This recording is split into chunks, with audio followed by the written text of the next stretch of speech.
বাটিতে মুগ ডাল নিয়ে প্রতিমার সামনে দাঁড়িয়ে শিল্পী। ছোট ছোট মুঠো ভরে প্রতিমার গায়ে সেঁটে দেয়া হচ্ছে মুগ ডাল।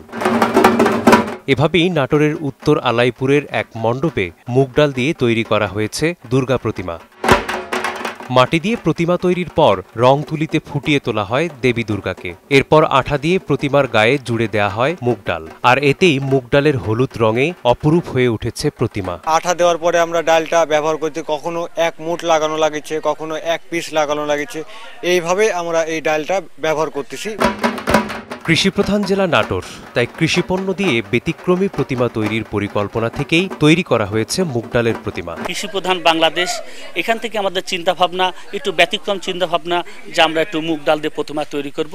সেটার থেকেই পালের অক্লান্ত পরিশ্রমে আজ পাল মোটামুটি 2 মাস 2.5 মাস ধরে এই থিমের কাজ করতেছে।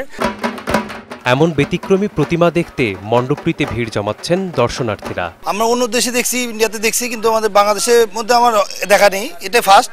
তো এই কারণে আমরা প্রতিমাগুলো দেখতে আসছি। অন্যরকম একটা ঠাকুর তৈরি হয়েছে, তাই আমি আমার মেয়েকে নিয়ে দেখতে এসেছি। প্রতিমাটা ভীষণ সুন্দর হয়েছে, আপনারা সবাই আসবেন, আমাদের প্রতিমা দেখে যাবেন। এত সুন্দর প্রতিমা যে তৈরি হয়েছে, যে মায়ের মুখ দেখলেই ভক্তি নিজে নিজেই উদয় হয়।